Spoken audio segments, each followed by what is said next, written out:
Hey, do you guys happen to know Gypsy-Rose? This is a picture of Gypsy-Rose Blanchard. I'm pretty sure most of you guys have heard about her. This is a picture of her. Um, Maybe you don't recognize her in this picture. You think now you recognize that face? Gypsy-Rose Blanchard? She is with her mom and a dog. Now you think you guys recognize her? Yeah, that's Gypsy-Rose Blanchard.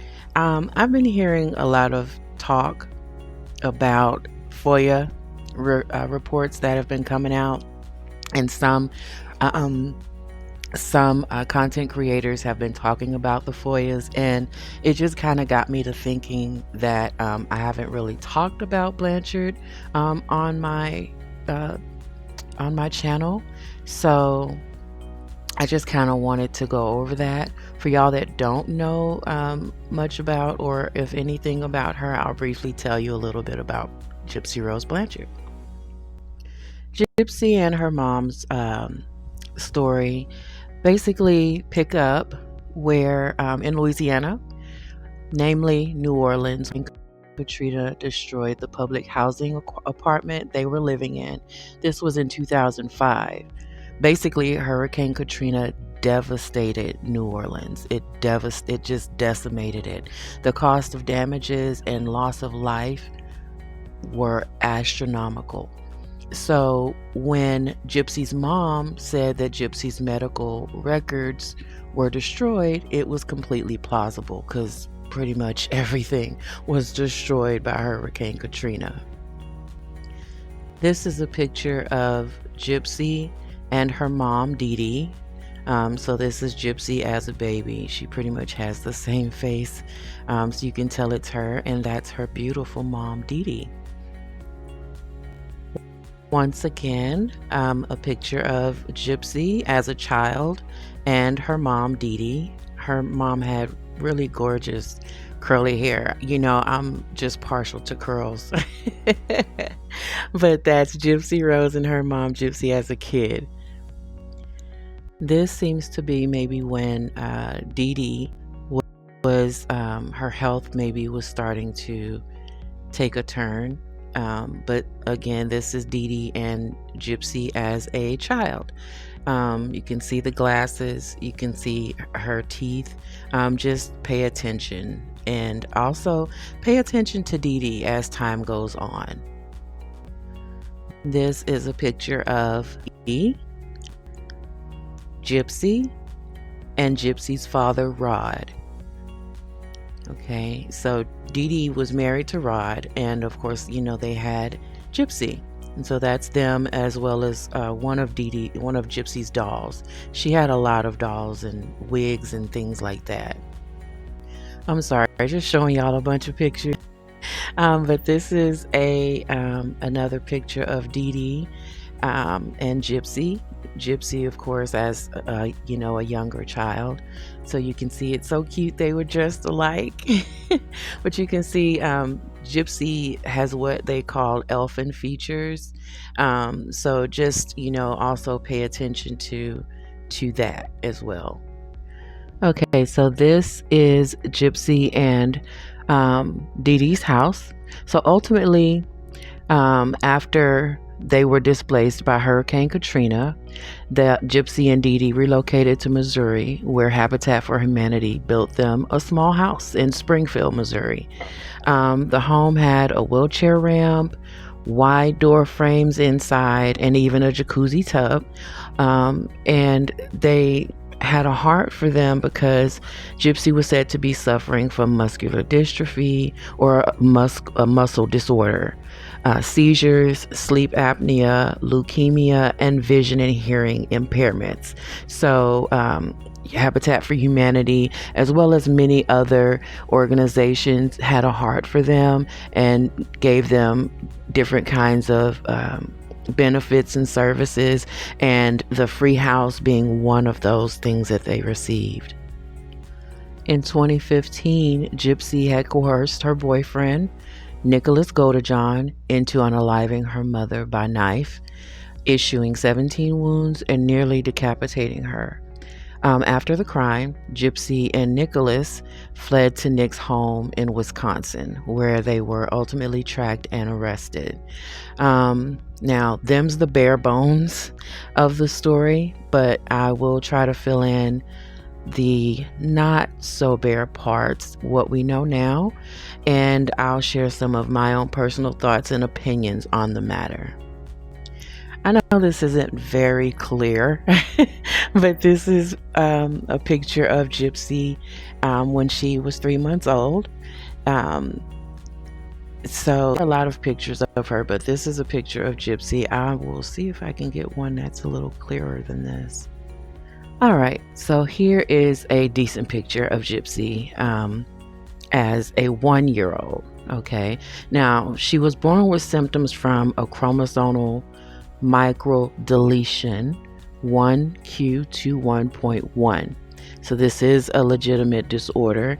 She was born with that. However, the disorder wasn't on the books until 2008.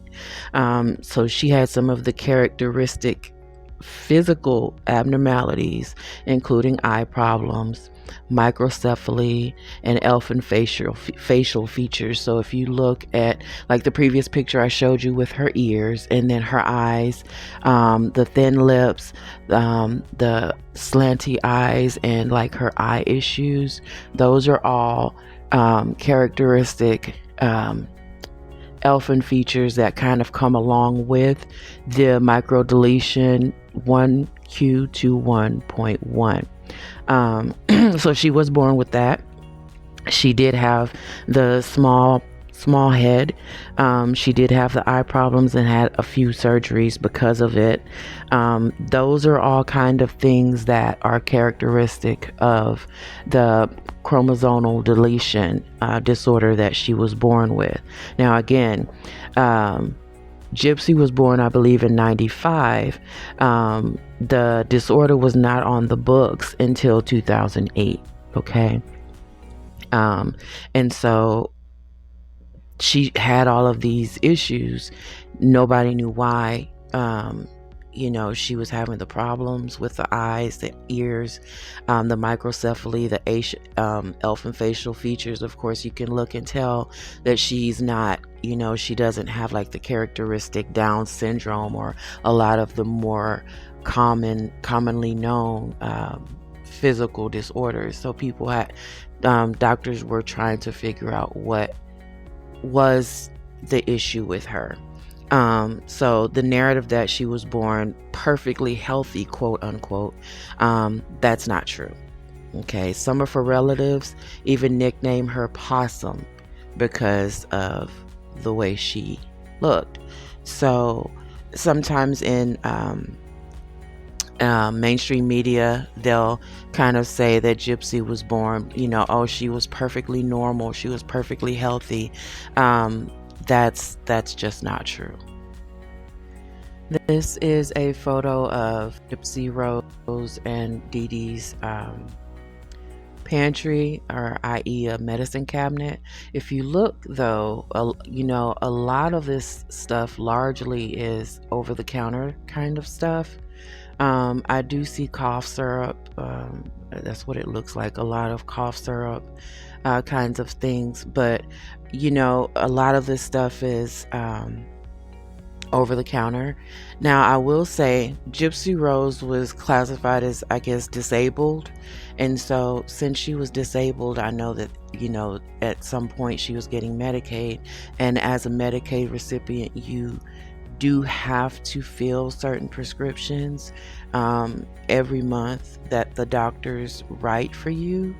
Otherwise, it comes into question whether or not you're actually disabled and stuff like that. So even if you're not using the prescriptions per se, you have to fill them. So it kind of shows why, like on the bottom there, you see a lot of those white bottles, which I'm not sure, those kind of look like powder. What is it? I know that my son's doctor used to prescribe him this powder stuff that to get rid of constipation, to help, with, make his system go through. So that's kind of what all of those white bottles down there. And again, once again, if she had Medicaid, which as far as I understand she did, if you have Medicaid and the doctor writes you a script for a medication, for example, a cold cough syrup, or something for depression, something to help you sleep, even if you're not taking that every day, or if they say, you have to take this every 6 hours, even if you're not taking it regularly as scheduled, you still have to get that filled every month. Otherwise, once again, it kind of looks suspicious to Medicaid as to why you're being prescribed a depression medication, for example, and you're not getting it every month. You're getting it filled every 2 months or every 3 months, but you're supposed to be taking it 3 times a day. They only give you a 1-month supply, but you're not filling it every month. You understand what I'm saying? And so that could explain why there are so many repeats of a lot of things that she has here in this pantry. There are a lot of duplicates, and so it looks like a lot of medication, but when you look at it, like over here toward the second shelf down, you have, like, towards the left, all the way, there's like, what is it, 4 or 5 of those black bottles. There are a lot of duplicate things. Even the over-the-counter stuff, it's duplicate. And I know Medicaid will cover some over-the-counter medications. Some, I guess it just depends on what it is, but some over-the-counter medications even will be covered. I personally am somewhat of a hypochondriac. So I want to make sure that every winter we're going to have plenty of cough medicine and cold medicine. And when spring comes around, like right now, when there's a lot of pollen, I want to make sure that there's plenty of allergy medication. And so, but that's just me. My medicine cabinet looks nothing like this, but you have to consider Gypsy was a sickly child, but then also Dee Dee, her health at the time of her passing, she was almost completely incapacitated. She was pretty much homebound and almost bedridden even. So a lot of these medications here are not just Dee Dee's. A lot of this stuff would also be for, a lot of these medications would not just be for Gypsy, but a lot of these medications could also be for Dee Dee. She had a lot of ailments of her own that she had to deal with and that she was taking medication for. So, keep that in mind. A lot of times when people talk about this medicine cabinet, they give the impression that all of this is Gypsy's medication, and Dee Dee was shoving all of this medication down Gypsy's throat, and that's just not true. If she was giving Gypsy all of these medications, then there wouldn't be this much left in the pantry. Let's just use some common sense. So a lot of these are duplicates.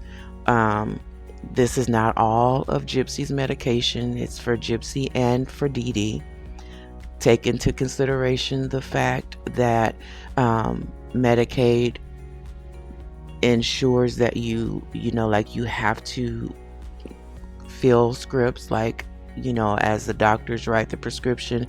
If they say, you get 3 refills and you're supposed to get fill it every month, then you have to fill it pretty much every month. So even though she's not using it that way, it's in the cabinet.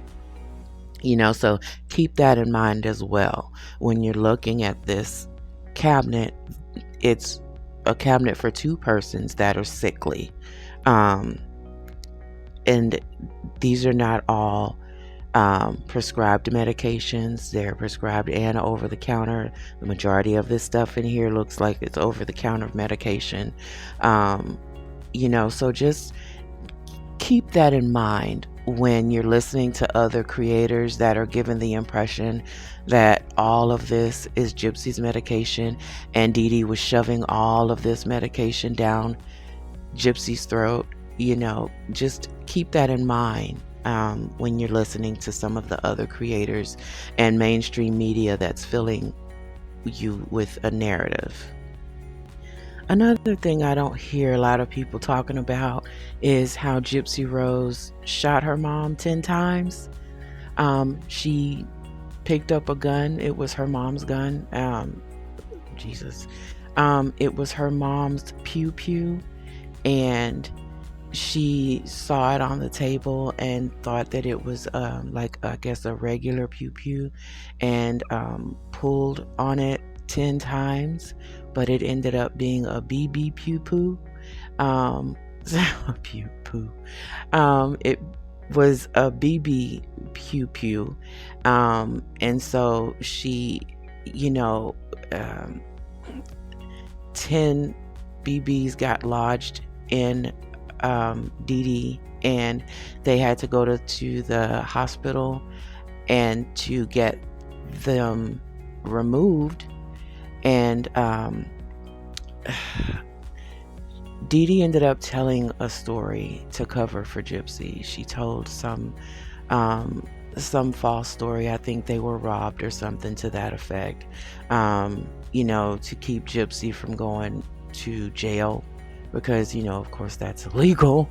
And so, but yeah, Dee Dee covered for her. So, and this is not hearsay. This is actually from, Gigi, Gypsy. Some people call her Gyp, but she revealed it herself that she actually, pewed her mom 10 times years before, before this happened. There were 2 separate incidents where Gypsy tried to delete her mom. I think the second time was with like a sword or a knife. And I believe maybe Dee Dee was able to talk her down from it, but it was twice before she manipulated Nick Godejohn into doing it for her. And so when she says she can't do this, she can't delete somebody, she can't do this, is a lie, because if that first pew pew had have been like a 9mm or something like that, she would have taken her mom out. And so keep that in mind when she's telling people that she can't do this and she can't do that and she's unable to do this, and so she's not, she doesn't classify herself as a schmurderer. Well, technically she is. She just,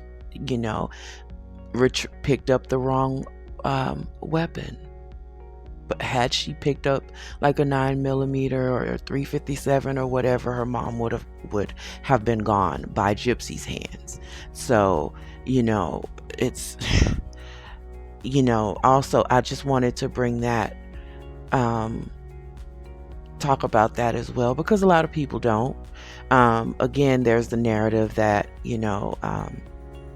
oh, poor, Gypsy can't, she was abused and she was never a perpetrator, like a schmurderer. She assaulted her mom several times before Godejohn came into the picture. And even when Nick came into the picture, it took her 2.5 years to get him to do it. So those are some of the things that I just also wanted to talk about with this case. Gypsy's medical records also state that she had joint laxity and failure to thrive, resulting in her getting a feeding tube. Um, since Gypsy was born, she was born in 1991. I'm sorry. Since she was born in 91, but the microdeletion 1Q21.1 wasn't on the books until 2008. So since that, then Dee Dee spent greater than 17 years trying to figure out what was wrong with her child. I honestly don't. This is where my opinion comes in. So I don't believe that Dee Dee medically smoothed Gypsy. I just don't. I believe that Dee Dee was a con woman, that she had a sickly child. And I feel that she did what she needed to do to provide for her and that child. Now, I will tell you a story. Once again, when you have a child and you're a single parent, and something's wrong with your child, you do whatever you can to figure out what's wrong with them so you can fix it. Now, I have a personal story. When I had my son, I had him late in life, so I was 34 when I had him, and it was literally just him and I. I was a single parent with this infant that had become the center of my entire world. He was my everything, and I wanted to make sure that I did everything that I could to ensure his safety, that he was going to grow big and strong and into a wonderful adult. And so every time that he coughed, I ran him to the ER. If he sneezed, I ran him right back to the ER. If his eyes did something funny or he breathed a little bit too far to the left, I ran him to the ER, because I wanted to make sure that he was safe. It wasn't about me medically misusing him. I guess that's a safe word. It wasn't about that. It was just me being so overly protective and worried about my child. He, at one point, I'm going to say he was like maybe 6 months, probably not that. He was really, really young. We woke up one day and one of his breasts were doing something weird. It was like one was normal, like it was regularly flat, and then the other one was puffy. And I was like, oh my God, he grew a tumor like overnight. And once again, I ran him to the ER. Now, while I was there this time, this Asian doctor was like chastising me about running him to the ER, every time I turned around, because he said sometimes if they sneeze or if they cough, you just have to let them build up their immune system. Otherwise, if you're always running them to the ER, then they grow up to have a weakened system. And, I pretty much, that's kind of the gist of what he was saying. Some of what he was saying I didn't understand. His accent was pretty strong, but at one point he pressed on my son's breast and milk came out of his breast. I had never heard of that. So I thought, I remember making a joke saying, oh, so I should be breastfeeding on him, because milk came out. And once, he pressed as much and got all of the milk out, it's like his breast just went back down to normal. He had breasts and he had breast milk as an infant. And so I say that because, when you're a mom, a new mom, and you don't have a lot of people around to give you advice or talk to you, tell you, oh, that's girl, this is what happened, or that's normal, or don't worry about this, blah, blah, blah. You seek out answers with the only persons that you know, which are medical persons, which will be nurses, which will be, aides, nursing assistants, whoever, anybody, just anybody, in that field. Because, help, just give me some help. My child needs help. Just, please. When you're a new parent, you just kind of do that. Now, according to the medical records, Gypsy was officially diagnosed with the microdeletion in 2011. So mind you, the microdeletion 1Q21.1 wasn't on the books. It wasn't a thing until 2008. And she was not officially diagnosed with it until 2011. Now, mind you, this girl was born in 91. She wasn't diagnosed until 20 years later. So can you imagine her mom going through everything trying to figure out what's wrong with my child? She had legitimate eye issues. She had legitimate ear issues. She had legitimate, issues that she was dealing with. And her mom didn't know what the deal was. I think Dee Dee likely went from doctor to doctor trying to figure out what was wrong with her. Why is she underweight? Why, what's up with her head? The microcephaly. She's got failure to thrive. What's up with that? Oh God, now she's displaying walking difficulties. She's having a hard time, standing or whatever. She stops breathing in her sleep. Oh my God, I think she had a seizure too. I think she went from one doctor to the next looking for answers or second opinions. And in my opinion, that wasn't medical misuse nor malpractice on any of the doctor's behalf. I think that Dee Dee just, she didn't have a support system to tell her, if you let that kid keep sucking on that bottle, then she's gonna get bottle rot.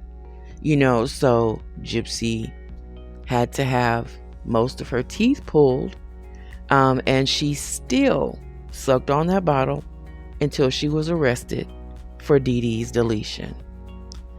If Dee Dee had a support system to talk to her and tell her things, to console her or to help her understand this is normal, or that's not normal or whatever, I think that things would have been a little easier for her. When you don't have that and you go see a doctor and one doctor tells you something's not, nothing's wrong, you feel like that doctor's throwing you off or maybe not listening to you, not hearing you, because something's wrong. This isn't right. And so when a doctor tells you this isn't wrong or nothing's wrong, what do? You go to another doctor. You get a second opinion. And so I think people might be misunderstanding or misconstruing doctor shopping to her just trying to find out what's wrong with her kid. I sincerely don't believe that there was I just don't believe that there was medical misuse. I strongly believe that this woman loved her child and she wanted to do what was best for her child and her child's best interest. And I empathize with that because I was that. That was me, and when I look at the pictures of them together and I see Dee Dee and the way she looks at Gypsy, from, baby going all the way up, I see a mom that loved her kid. I don't see what mainstream media is trying to make us see. Maybe that makes me biased, because I identify with Dee Dee.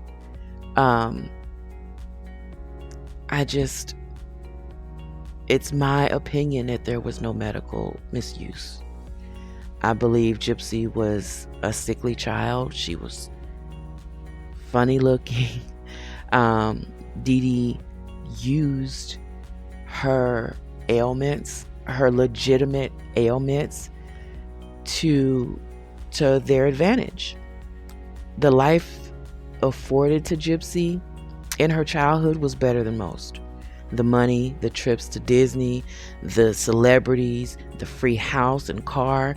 Hell, it's getting hot as hell as the devil's butt crack here already, and my car has no AC. I can easily do many strange things for some new car change, okay? And you know you would too. I'm just saying, okay? It's hot here. In my opinion, I just feel that at some point Gypsy became complicit and willingly participated in the con. I strongly believe there was a con. I believe that, that's just how I see it.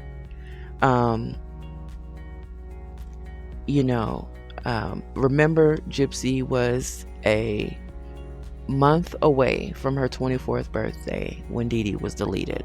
Okay, so the narrative of mainstream media is that Dee Dee had Munchausen's by proxy disorder. Now, she was never diagnosed with this in real life. I let that be known. She was never diagnosed with Munchausen's in her living life. Now, consider Munchausen's by proxy disorder. And knowing what we know of that, take into account Dee Dee left Gypsy alone for some of the procedures that she had. So like for the sleep study, and after Gypsy was officially diagnosed with the microdeletion, she stopped taking Gypsy back and forth to doctors once she was diagnosed with it. So that doesn't happen with someone with Munchausen's by proxy disorder. They don't stop taking their kids to doctor's visits. That just doesn't happen. I think Gypsy was the meal ticket. Again, I think Dee Dee was a con woman, and she used Gypsy's legitimate disorders to acquire them. Like I said, money, trips, the house, the car. I just feel that at some point Gypsy became a willing participant in the con. I think that Gypsy sometimes has this, she says things. I find it extremely questionable when Gypsy implies that Dee Dee was trying to end her. Also, with all the money the con got them, Dee Dee wasn't dripping in jewelry or name brand stuff. She wasn't keeping her hair and nails professionally done. The money just seemed to be used for their living expenses or put in their home safe. We've all seen pictures of that, of the home safe during the crime scene photos. Everything just, when you look at the photos in the house, everything seemed to be about Gypsy. The house, the color of the house was pink. Gypsy's room was pink. All of the dolls or stuffed animals Gypsy had, everything in that house, except for the Pepsi, everything just seemed to be about about Gypsy. It all was about Gypsy. So I feel like Dee Dee had a sick child she was seeking help for. But sometimes she thought, you know, you mean people give us stuff because Gypsy's sick? You don't say. I think at some point Gypsy became a willing participant because, you mean I can go to Disney and meet Daniel Radcliffe? He's cute. Okay, I'll do it. I feel that that's pretty much the gist of it. I feel that when Dee Dee's health began to decline, at the time of her passing, she was almost mobile bedridden. I think that Gypsy just wanted to fuck. That's just me. I feel that, Gypsy was, teenager. She started to become a rebellious teen, and she pew-pewed her mom 10 times. She was trying to, she was an angry or a rebellious teenager. She just wanted to fuck. And if you read her book, there were a lot of inconsistencies with that recent book that she had come out. But that book was so sexually charged, it's ridiculous. I mean, there was an incident with how can I put it? With her first gentleman, Dan Gladwell. She used an electric toothbrush with herself, as well as in videos that she sent to Nick Godejohn when she was shrooming him. I'm just trying to navigate around these words that we can't say.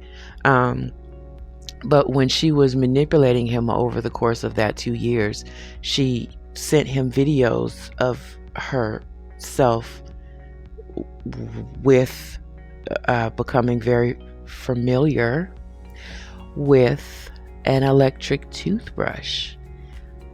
I think that Gypsy's electric toothbrush just wasn't scratching that itch anymore. I think she didn't want to be stuck taking care of her sickly mom. Dee Dee was ill. Like I said, she was practically bedridden at the time of her death. And, she didn't want to take care of her sickly mom until her mom passed away, because, who knows how long that would take, right? And again, Gypsy wanted to fuck. She wanted to fuck. And I guess Dan did glide well. Because Gypsy was shalong crazy. She was crazy about the shalongs, okay? I think she manipulated Nick for 2 years. And she manipulated him into deleting Dee Dee. Gypsy spent 8.5 years in jail. Now Nick, the autistic man, fully autistic, whose severity of autism allowed him to get a disability check, he was coerced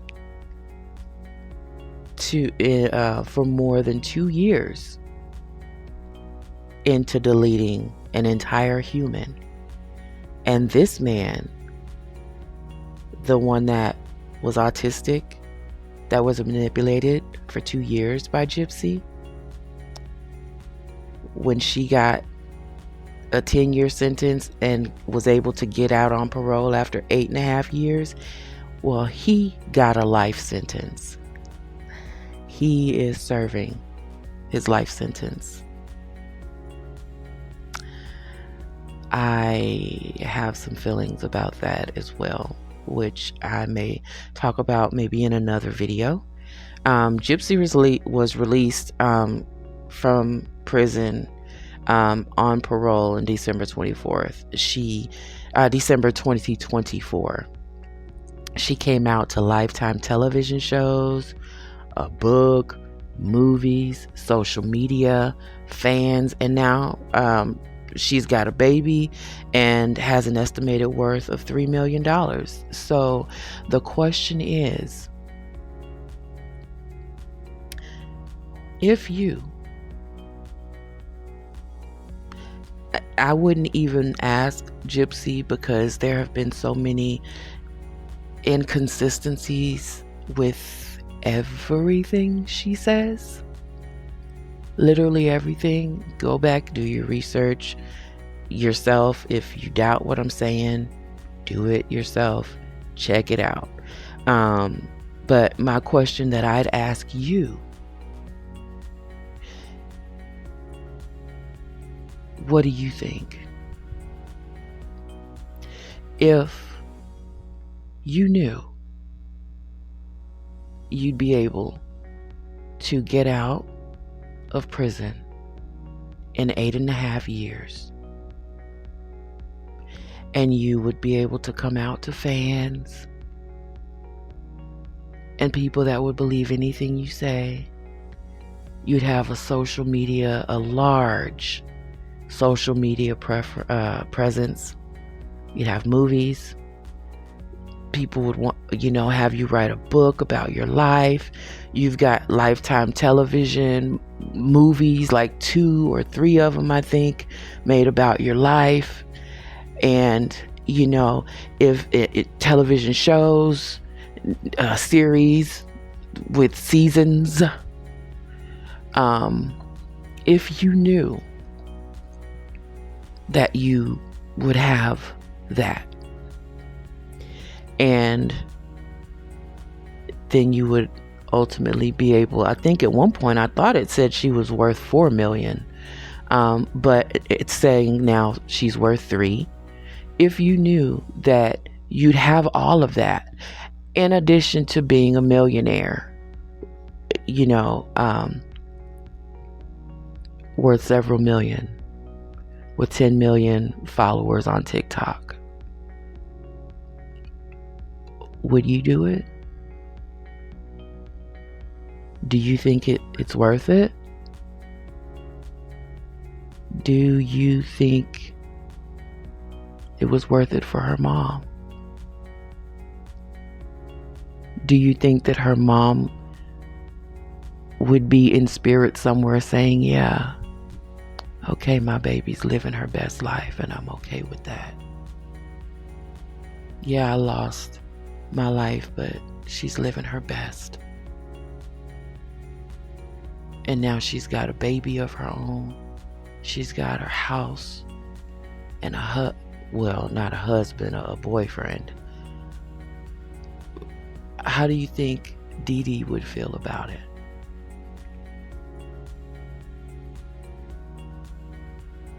Would you do it to your mom?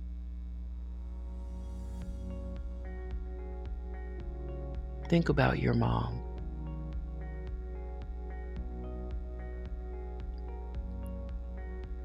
A lot of us are pretty financially, some of us are a little financially insecure, right?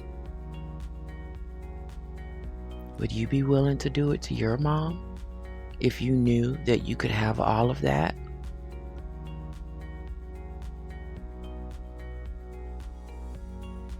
Do you think it would be worth it to lose your mom but gain $3 million?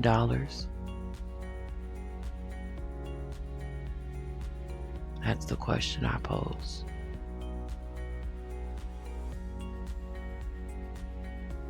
That's the question I pose to you today. Think about your mom. And if she's no longer with us, think about her when she was.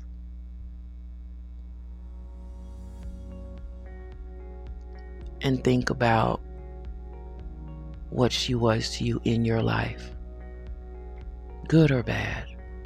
Good and bad. Would you do it?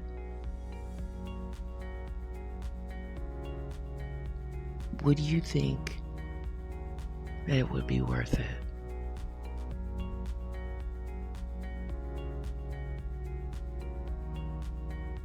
Think about the pictures that you have of you and your mom.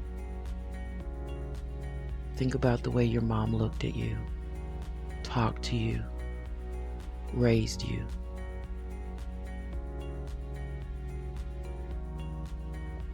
Every meal she cooked for you, the clothes she bought for you,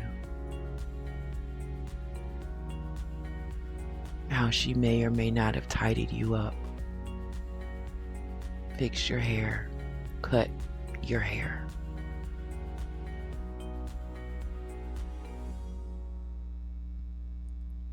And despite all of that,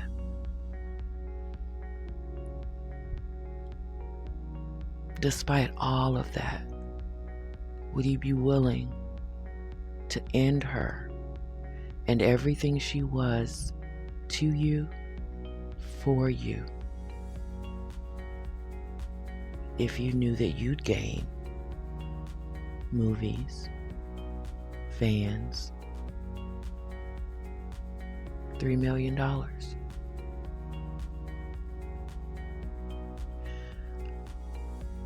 I look at Gypsy.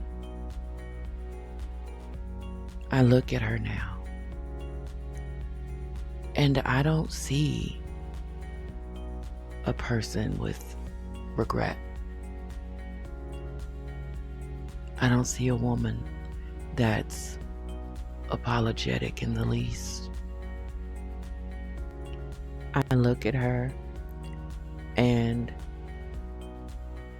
there's no regret in those eyes. I hear many stories that conflict with each other coming out of her same mouth. There are many discrepancies. One thing that she says to another doesn't match the record.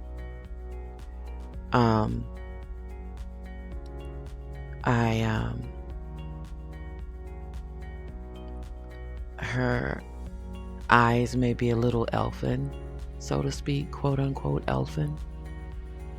However, I see blackness like the eyes of a shark. There is no humility with her. There's no remorse. There's no regret. I hear her occasionally during an interview here or there. I've heard her say that she's not a killer because she didn't do the actual act itself. But she doesn't talk about how she pulled,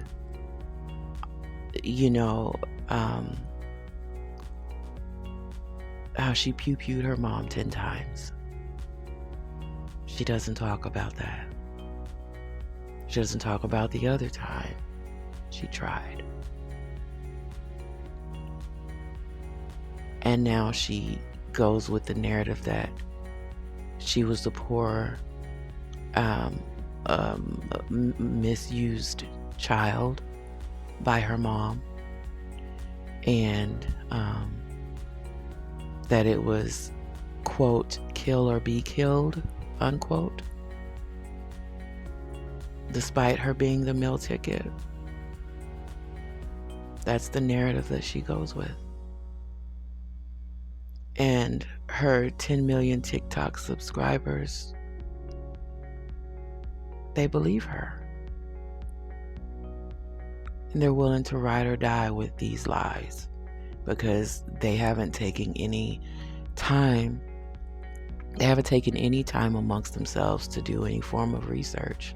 Even if you just hear one interview to the next, it's going to cause you to go down a few rabbit holes, because nothing she says matches what she said before. She's a liar.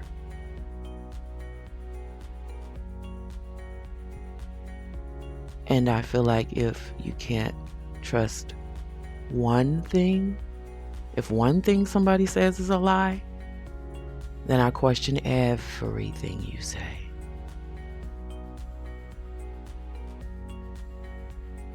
I don't believe that she was as misused as she says that she was. Was it wrong for her mom to shave her head? Yeah. But she had I think that was the part of the con. We're going to tell people she's got leukemia, let's shave her head. But look back and see how old Gypsy was at that time as well. Children are of age of reasoning at 14. Even though legally by the law, not until 18. But a 14-year-old knows what's happening. Teenagers are not stupid.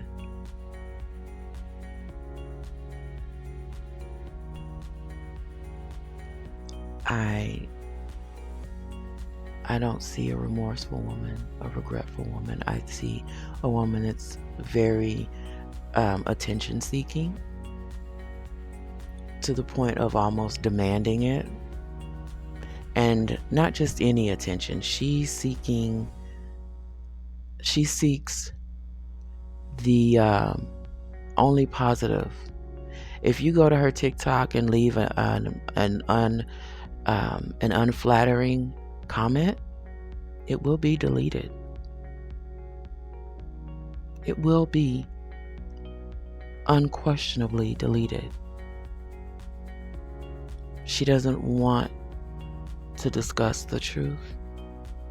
She doesn't want to acknowledge the truth. She just wants to go with her narrative that she was a misused child. She had no choice but to end her mom, so she had someone else do it. And now that person is in jail for life, which is, of course, this is all according to her. He's in jail for life, which is where he deserves to be, because she says he had dark thoughts and he would have ended up there anyway. So if not with her, as a result of her, it would have been at some other time. Now, this is according to Gypsy. But when we delve into the FOIA, and we'll talk more about the case, you'll understand that the narrative that she's going with is false. You'll see some of the lies, some of the many, many lies. And we'll get to talk about that. But again, put it down in the comments. Would you think it would be worth it to end your mother if you knew that you'd only spend 8.5 years in prison and you'd come out with a huge social media presence, fans, book offers, payment for movies, for television shows? You get donations, you get all kinds of free stuff that people give to you. You'd have all kinds of fans and adoration, and you'd be $3 million richer. Would you think it would be worth it? Thank you for watching my video today. I know it's been a long one. I kind of rant a little bit, and so I do apologize for going off script a lot. But I do thank you guys for watching my video. If you stayed this long, please put down in the comments an emoji of a duck, so I'll know that you that you were here the entire time. Please, if you like the video, then please like the video. And if you're not subscribed, please do. Please do subscribe. Thank you so much for coming. Thank you for being here. Thank you for watching. And I'll see you in the next one. Bye.